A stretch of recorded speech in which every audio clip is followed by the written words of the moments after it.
Hey guys, we are going to go for a boat ride today. So, we were going to Tuka Beach here in Maasim, Sarangani province in South Cotabato.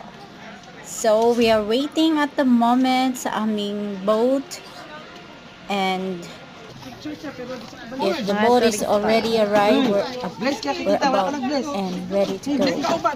So here's the family, guys. We're waiting, and welcome to our guest from Sweden, Kay and family. So we're preparing at the moment, guys. Right? So the weather is very calm and it's good to dive into the deep water.